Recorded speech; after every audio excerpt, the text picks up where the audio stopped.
Last but not least, before I start, I want to say that this work follows in the footsteps of the pioneer research on Republican exile done by a dear colleague, Olga Glondis, who died tragically almost a year ago. It was a big loss of a young woman's life, but also of a brilliant researcher. And I'm sure that I'm not the only one who misses her. This presentation and this work is dedicated to her memory. Cultural studies approaches to the legacies of Spanish Republican exile are predicated on the premise that in order to assess their relevance, one needs to mobilize interdisciplinary and supranational approaches to their study, as well as to interrogate the conditions of possibility behind their absence from well-established canons. The discipline of musicology with respect to exile musicians and composers has in the last 10 years moved very effectively in this direction, as attested by the work of some colleagues that are with us in this conference, for example, Moreda, Llano, Pérez Castillo, or Gan Quesada. With respect to Gerhardt, this type of research has mostly revolved around matters of national identity, either focusing on the complexities and difficulties of Gerhardt's production, returning to Spanish and or Catalan, Francoist or democratic contexts and historiographies, or focusing on the ways in which stereotypes of Spanishness did in the UK condition the expectations and understanding of Gerhardt's exile music.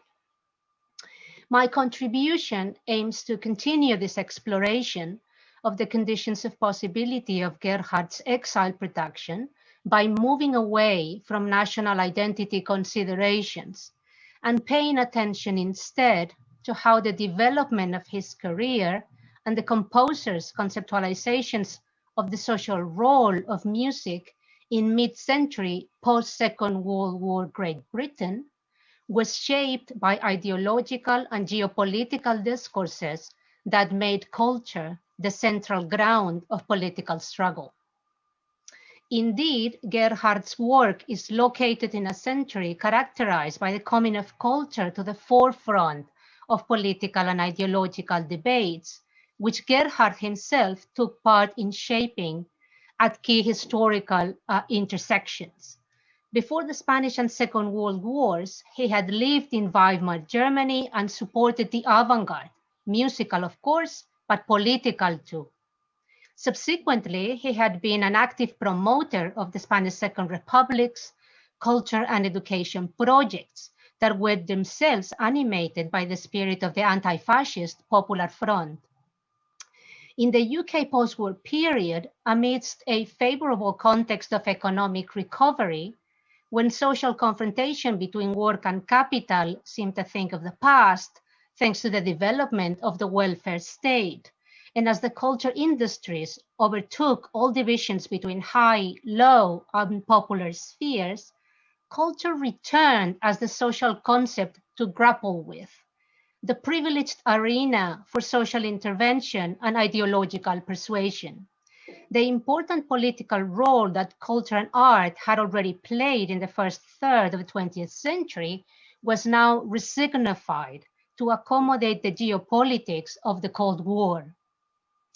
Equally resignified were the artistic ideas of cultural producers like Gerhardt, whose trajectories from the 1930s to the 1950s had to navigate from their own localities this transcendental shift in the definition of democratic values vis-à-vis their enemies, from fascism to communism. Enrique Sacao Ferreira's pioneer thesis on Desarrollista late Franco Spain's support for avant-garde music extended to musicologists of Spain the argument about how the Francoist state instrumentalized art as part of its efforts to align itself with the geopolitics of the Cold War, a topic that has been mostly explored for Spain and elsewhere with respect to the visual arts.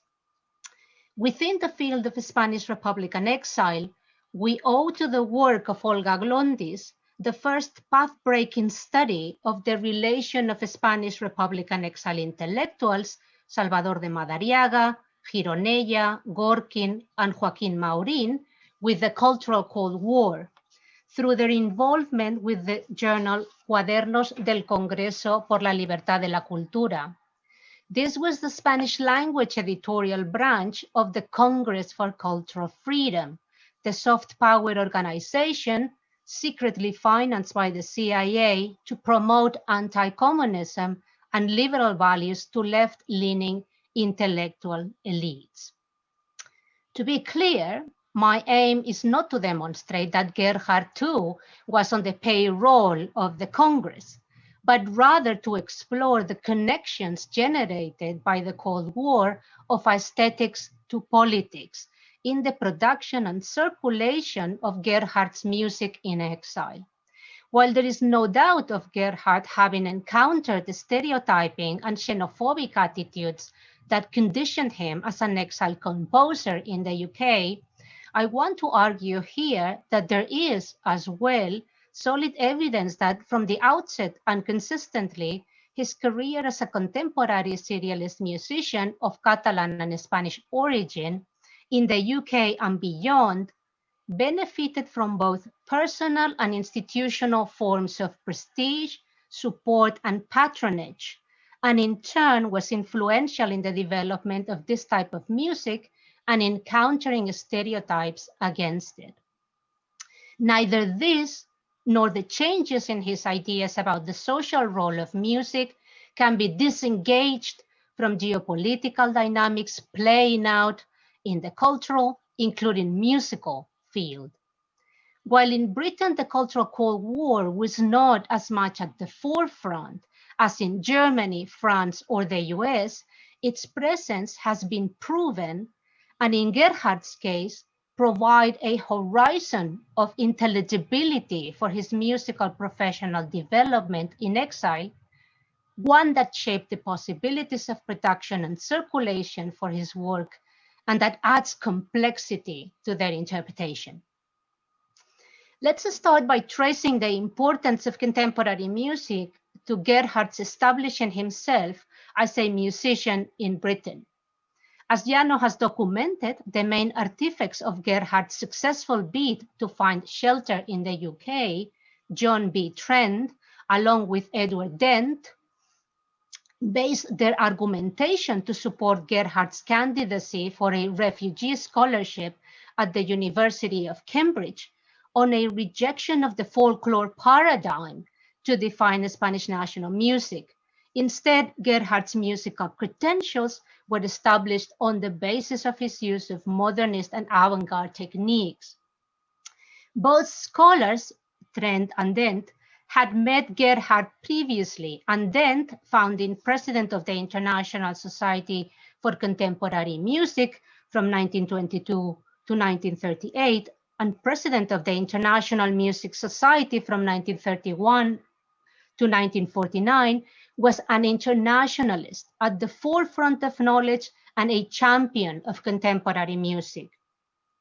Moreover, Dent's acquaintance with William Gluck, a key figure in the introduction of modernist music from the continent, who, like Gerhard, had lived in Berlin in the 1920s, went back to their days as students at Caius College, Cambridge. It is not far-fetched to imagine that it was Dent himself who facilitated Gluck's meeting with Gerhard. When considering Gluck's beneficial influence in Gerhard's career, it is clear that Gerhard's value as a composer of avant-garde music was being acknowledged well before the 1960s among those in the know. His positive impact becomes, Gluck's impact that is, becomes manifest much before Gluck's appointment as BBC controller of music in 1959, whose importance for Gerhard cannot be overstated.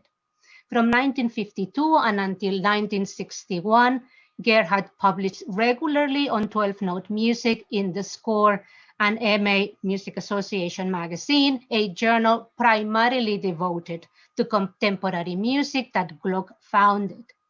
A special edition of the publication was dedicated to Gerhard on occasion of his 50th birthday in 1956. That same year, he was invited to teach at the Dartington Summer School of Music by the same Gluck, who had founded it in 1948 to emulate the German Darmstadt summer courses for new music, of which more later, and where the internationalism of the avant-garde in Britain was fostered. The stigma surrounded composers in the UK's interest in dodecaphonic and serialist music was extensive. Ruprecht has documented how this music was rejected by conservative music critics well into the 1950s on racist grounds against its Austro-German origins and because of its perceived unpatriotic lack of nationalist tones. Moreover, conceptualization as theory-infused rather than inspired music made anti-European conservatives associated to Marxism. For these critics, the problem with young British modernist music composers, such as Peter Maxwell Davies and Elizabeth Lettins, was the perceived lack of engagement with the English tradition in their music, which, by the way, Ruprecht convincingly proves wrong. According to this, the search for the national and the folkloric in music was widespread amongst conservative critics in 1950s Britain. The extent of this socio-aesthetic discourse on modern classical music helps us put into a wider perspective the claim that it exclusively targeted and professionally conditioned émigré serialist musicians like Gerhard. The same prejudice deeply affected British composers, creating a delay in the emergence of modern music in the UK until the late 1950s. Instrumental in overturning these prejudices was Gluck, taking post as BBC Music Controller in 1959. His work extended to music the support to modernist art forms that BBC features from the 1930s and the third program from 1946 had offered to literature. Let's now focus on Gerhard's writings on the nature of music and its social role. Gerhard's ideas of who can be an audience and who an interpreter of serious music changed from the 1930s to the 1950s, revealing, I claim, ideological changes that parallel those of historical conditions. The politics of Gerhard's musical ideas in the 1930s is, in my view, clearly based on popular and popular frontist nationalist conceptualizations of the need to empower the people as agents and on the importance of education as a vehicle to achieve a truly democratic society. These principles can be identified in the task of the Misiones Pedagógicas and the Institución Libre de Enseñanza during the Spanish Second Republic, in which Gerhard was, through the Catalan Generalitat, the Catalan autonomous government, an active participant, but also with the German Weimar Republic, where he had lived in the 1920s while being a student of Schoenberg in Berlin. At this point, Gerhard's conceptualization of culture is sensitive to and a defender of the working class's creative potential. Taking his examples from the radical cultural scene in 1920s Weimar Germany that he would like to see emulated in Catalonia, Gerhard is at this point perfectly at peace and welcoming of innovations in music of the functional, his word, kind, or Zweckmusik, as a form of enticing new and more numerous audiences and of fulfilling a progressive social purpose. The communist composer Hans Eisler, who has written and this is a quote, who has written political music for his proletarian choirs, he says, as well as Paul Hindemith, Kurt Weill, and Bertolt Brecht, who, it's a quote again, have created the genre of Lehrstück or school piece, are cited as good examples of the important social role that new music is called to play. And here is my first quote, where he discusses these questions. There is a sense at this moment that an audience identified as working class is perfectly capable of performing and enjoying new and classical music, as we see in this other quote too, from the article Weven in Barcelona. Social class here is at the center of Gerhardt's musical vision for a new nation, emphasizing the pedagogical element. New music fit for a new citizen who needs training of the ear to listen, discipline to sustain the effort, and willingness to get rid of automatism for its interpretation, for the interpretation of this new music. Such a focus survives into the 1940s, already in the UK.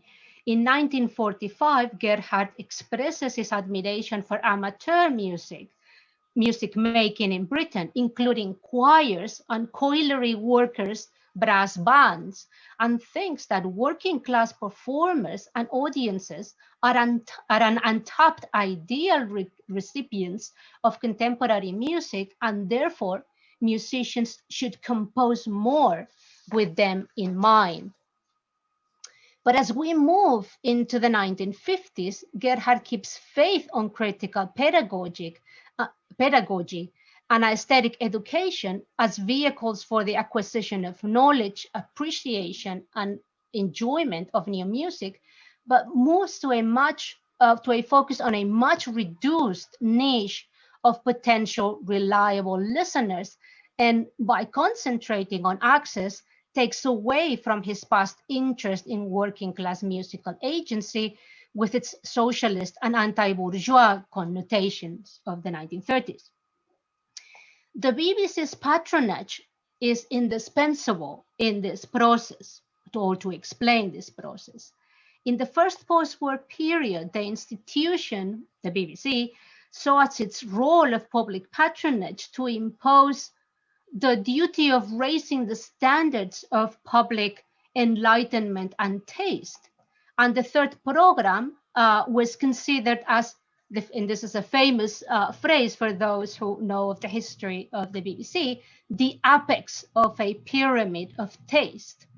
As aptly summarized in terms of the role of the BBC in this period, as aptly summarized by Stevens, and you here have Howard Stevens summarizes this idea of the pyramid of knowledge as a shape for serving the British audiences.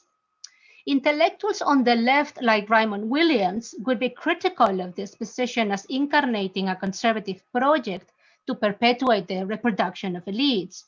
Gerhardt, whose commissions and broadcastings were closely associated to the third program, on the other hand, was very comfortable with this agenda and certainly benefited from it. Of singular importance to document his change in definition of audiences as elites is the article, Is Modern Music Growing Old? An article that I will be returning to several times in my paper. Originally a talk given in 1960 while at the University of Michigan, it offers a critical response to the pessimistic assessments on contemporary music offered by Theodor Adorno at the time, most directly in his article, The Aging of the New Music, that Adorno wrote in 1955. In Gerhardt's Is Modern Music Growing Old? The working classes are presented as having joined what he calls masses scattered for by mass-produced entertainment, rendering the concept of the people that he had used in the 1930s meaningless. He says, what is the meaning of the term the people in our mechanized society? The colonization be a commodification of taste by the cultural industry, of which the people are presented as the irredeemable clients or victims, is grounds for the artist to reject any role for the musician on behalf of the people. Instead, Gerhardt has substituted them by what he calls a Cinderella class. And as you can see in this long quote.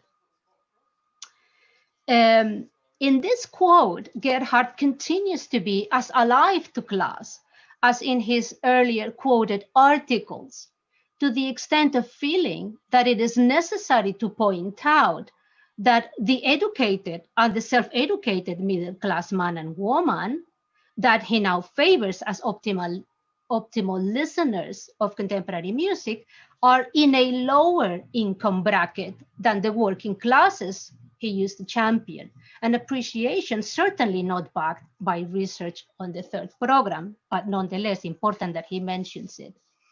Crucially now, the criterion to differentiate social strata is not economic welfare, since the working classes are better off than the middle classes, but rather intellectual alertness and a spirit of exploration. In other words, cultural sophistication or cultural capital, which seems to be the patrimony of the middle classes, as the working classes are now mass entertained. So from an interest in educating new audiences amongst historically situated working classes for a new society, we move to a fantasy of communion with ideal listeners whose concentrated attention manages to erase everything else in their minds, particularly their social side, because this side is entirely made up of other people, he says. In other words, made up of borrowed patterns of behavior, mostly unconsciously imitative.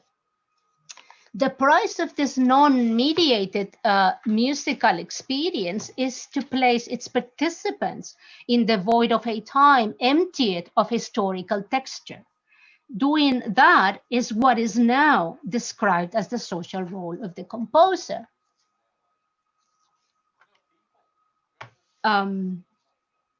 This evacuation of the historical is another symptom of Gerhardt's ideological shift.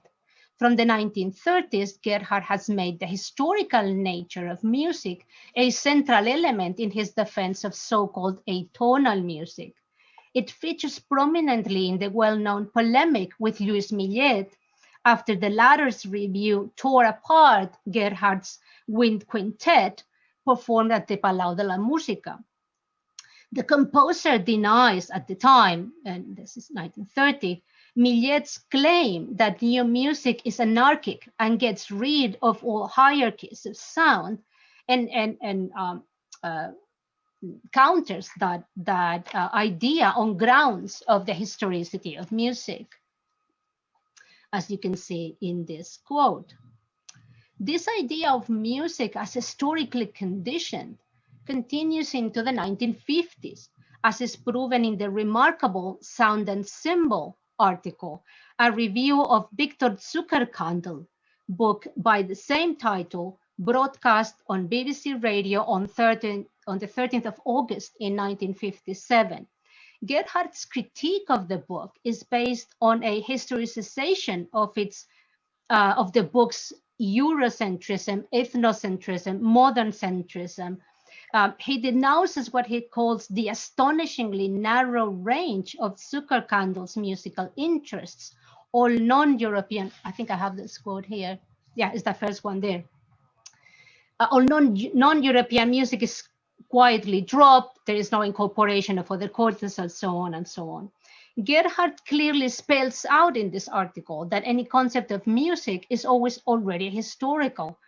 And here you have the second quote where he elaborates on that idea more in depth.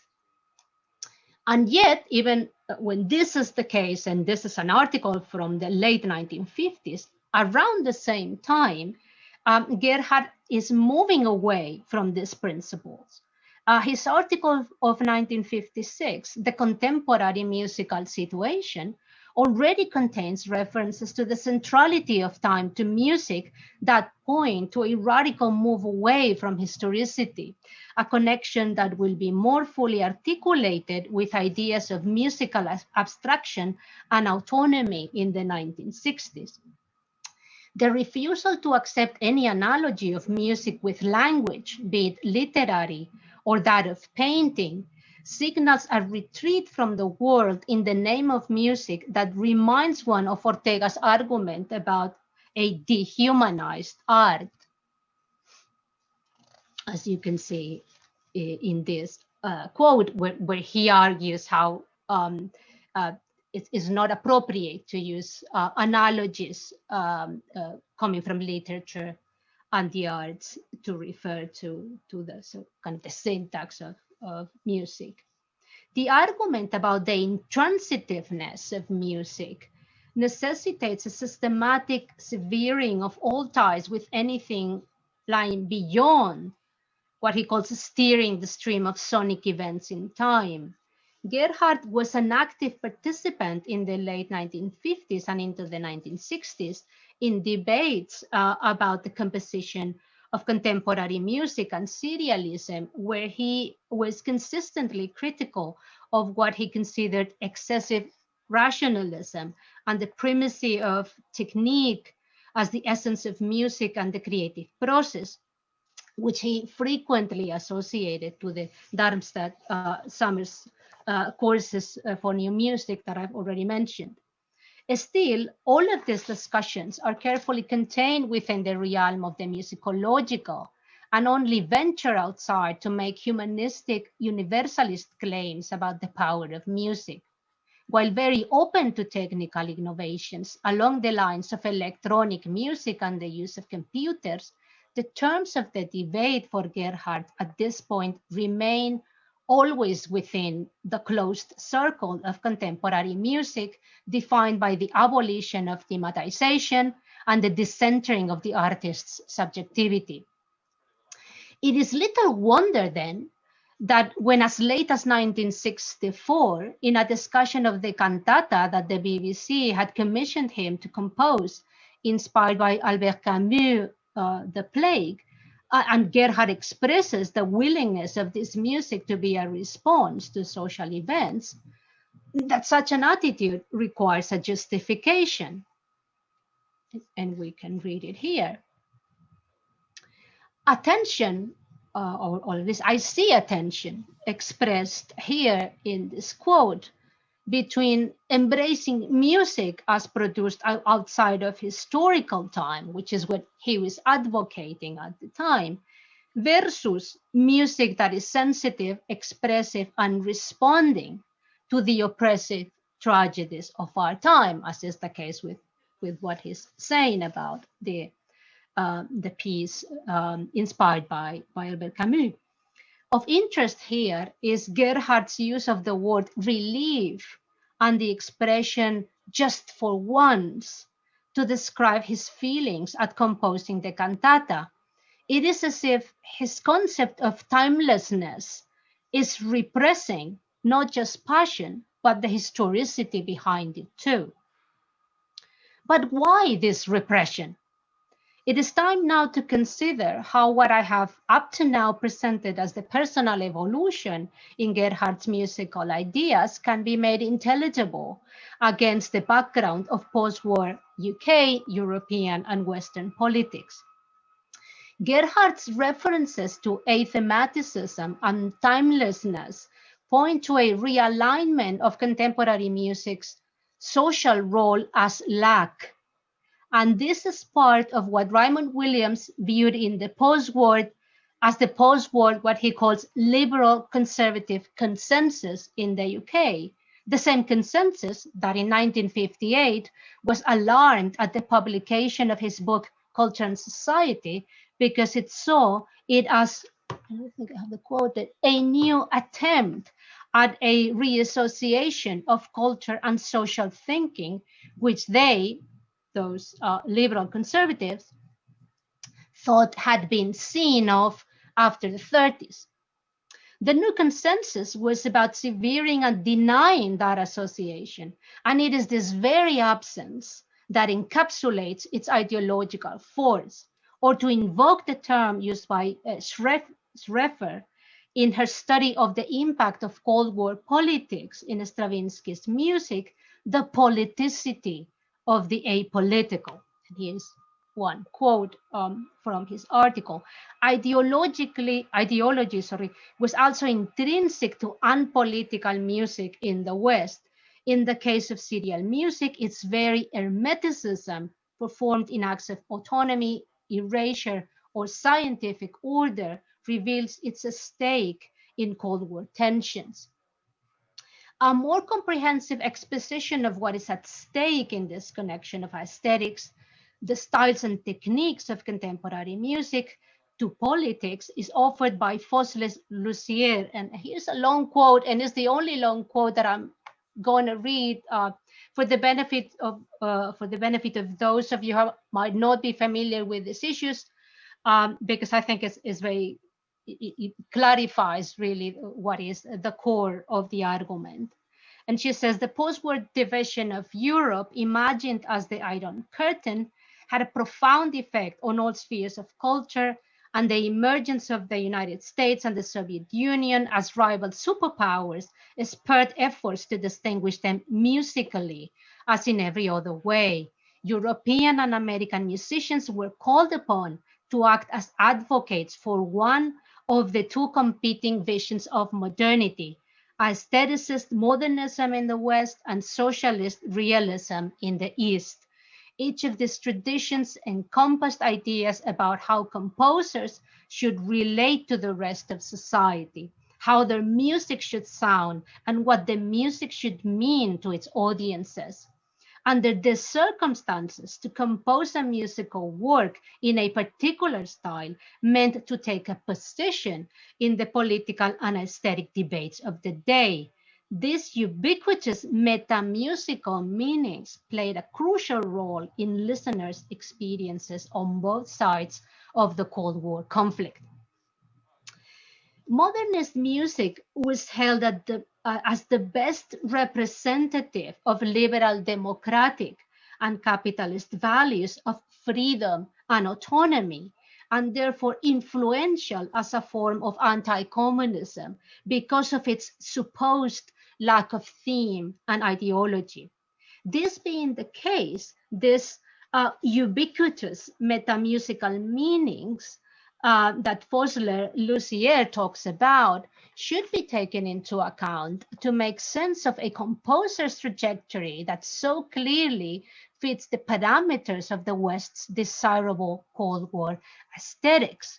Gerhardt's early affiliation to the decaphonic music and continuous post-war commitment and adscription to new music, the steady progress of his career throughout the 50s and into the 60s that accompanies his well-acknowledged turn to more abstract and quote-unquote pure music, his theoretical move away from the social role of music.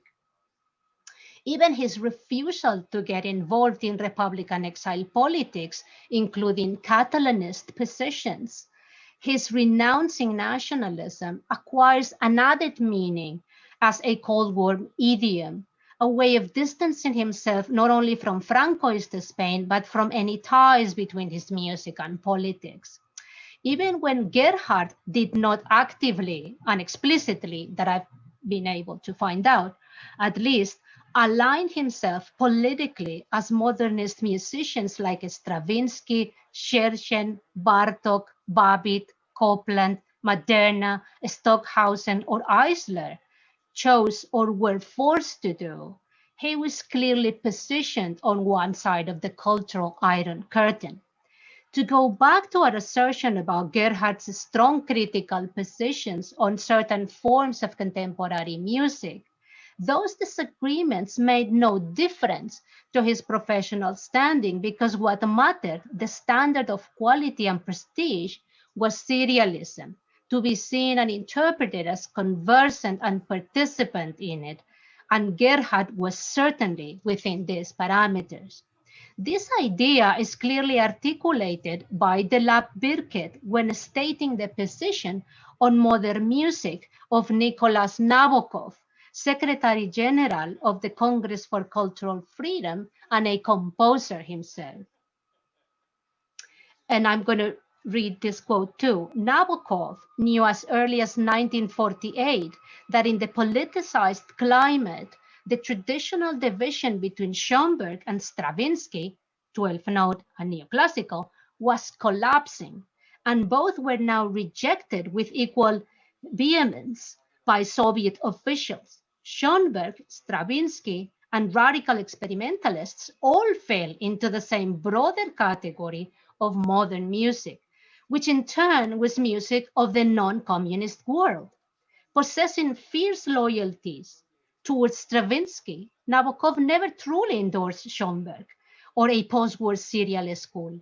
Yet he recognized that, and this is a quote from Nabokov, the advanced 12-tone school and their conductors were staples of the contemporary music scene and therefore crucial to advancing the anti-communist program of freedom. As much as Schoenberg for Nabokov, Gerhardt was a staple of the contemporary music scene.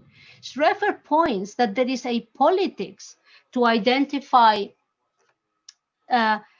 in how people function within the networks of prestige, prices, and jobs, because even in an ostensible apolitical context, certain styles and techniques are marked in specific ways according to various hierarchies of prestige, value, and taste. By following these kinds of traces, we find Gerhardt consistently in the right places at the right times.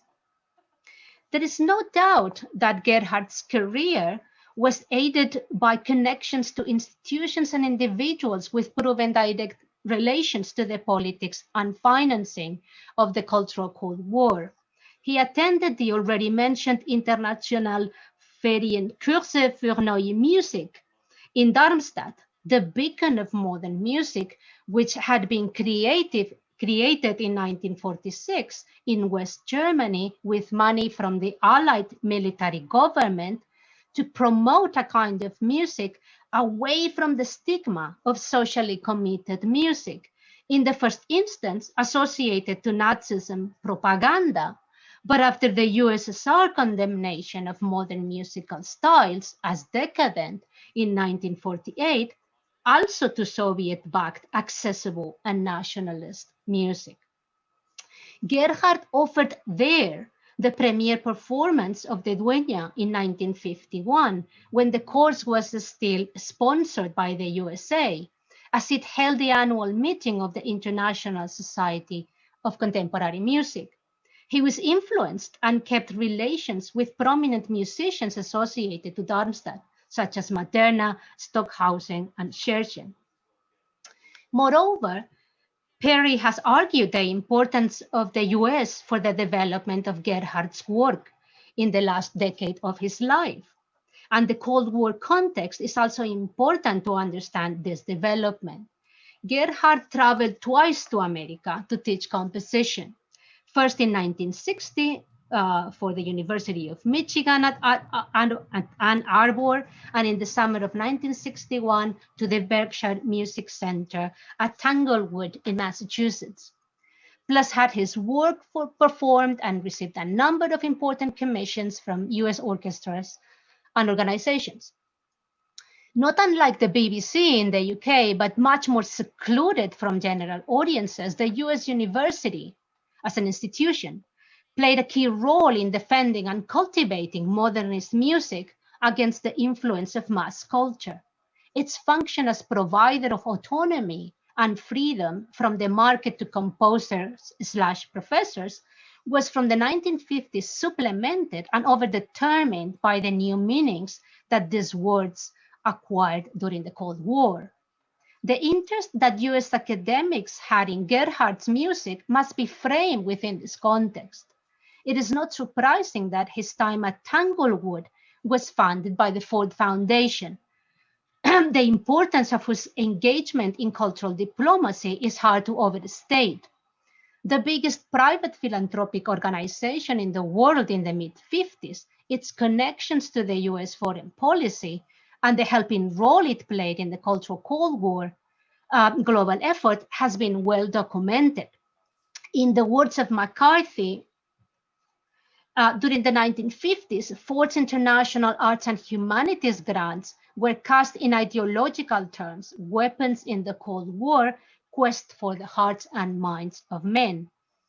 As Bergan has demonstrated, the foundation responded positively in 1956 to calls from the CIA to provide covert support, including developing close ties with and funding the Congress for Cultural Freedom in order to legitimize and dissipate mistrust in the US government's cultural Cold War.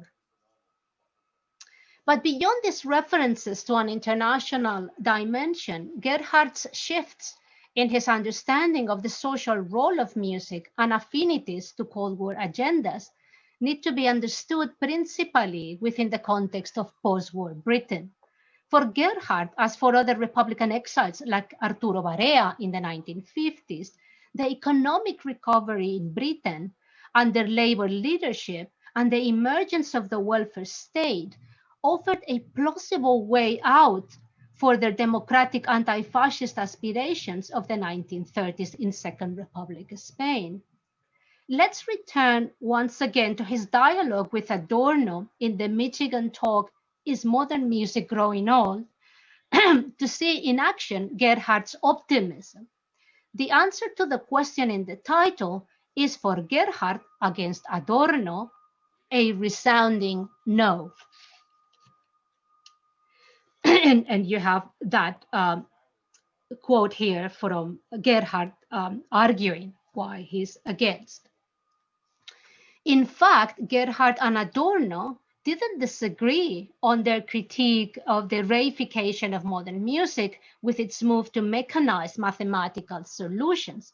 Adorno's indictment of their reducing music to naked processes in the material to replace composition altogether with an objective calculatory ordering and integral rationalization, we have seen was shared by Gerhardt. What they disagreed on was the implications of it. For Adorno, the issue was the loss of new music's critical angle, with which it had relinquished its most valuable and defining trait. Such critique could only be expressed negatively as suffering, because alienation is unescapable, and the role of art is to bring the situation to consciousness, to correct it by showing the contradiction between what is and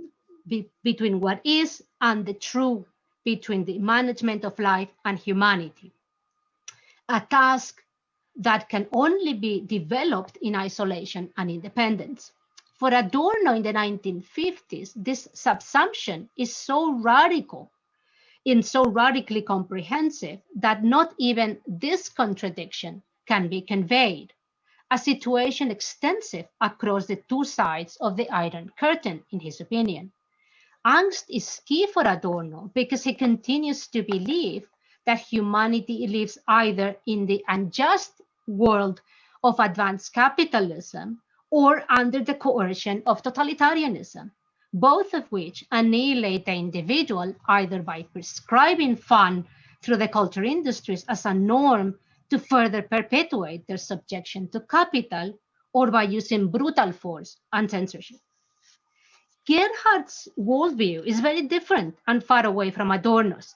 His diagnosis of the times a much gentler one. He is prepared to offer a critique of capitalism that sounds as harsh as Adorno's. And I leave you with an example here.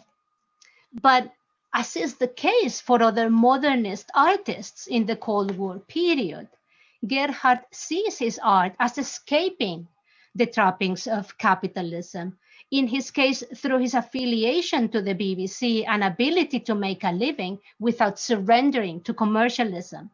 the BBC provided a third way between popular and mass culture that kept the culture industry as agent of capitalism at bay, thanks to which Gerhard could retain, even if reduced in ambition, the confidence on the possibility of educating audiences on the appreciation of new music, a positive intervention of the social kind. But the post-war evolution of the BBC, and in particular music broadcasting, where Gerhard intervened, was not devoid of connections to the Cultural Cold War, as revealed by Foreign Office documents declassified in the late 1990s. This is not surprising, considering that Britain had a long tradition of global cultural diplomacy through its pioneer British Council, or the propaganda role that the BBC had played during the war. The key player in this case was the IRD, the Information Research Department, the British Foreign Office's new anti-communist propaganda outfit, as defined by Shaw. And you have the first quote that you have on the screen is from Wilford, where he makes those connections between the IRD and certain public agents in Britain. And as you can see there, the BBC and British media is mentioned amongst those that were connected with IRD agendas. In January of 1951, the IRD backed the founding of the British Society for Cultural Freedom, the country's Congress for Cultural Freedom chapter, which, and this is the second quote that you have on the screen, which by adopting an oblique cultural strategy did succeed in infiltrating British literary, political, and academic life to a surprising extent during the 1950s.